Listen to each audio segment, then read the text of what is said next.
আজকে দিয়ে আমাদের রমজান মাসের 15 দিন চলে গেল, মানে আমাদের 15টা রোজাও কমপ্লিট হয়ে গেল।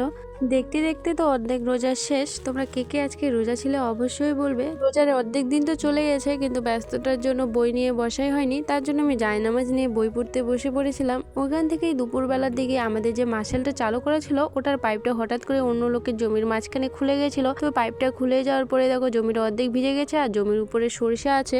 তারপরে পাইপটা জোড়া দেওয়া হয়ে গেলে আমি এসেছিলাম মার্শালটা একটু চালু করে দেওয়ার জন্য, কারণ বাবা ওখানে ব্যস্ত ছিল। তো আমি এসে মার্শালটা চালু করে দিলাম। তারপরে এখানে দেখো মা ঘুগনি করবার জন্য কালাই ভিজিয়ে রেখেছিল, সেটাকে ধুয়ে রেখেছে। তারপরে আমি চলে আসছিলাম পেয়ারা পাড়ার জন্য। আমাদের কাছে পেয়ারা অবশ্য আমি পারতে পারছিলাম না। তারপর বড় আম্মুদের বাসায় আসছিলাম, আর বড় আম্মুদের বাসা থেকে পেয়ারাটা আমি পারছিলাম। তারপরে আমি মাকে বলছিলাম যে মা আজকে ঘুগনিটা আমি রান্না করি। ওই জন্য দেখো আমি আলুগুলোকে ভেঙে নিয়েছি।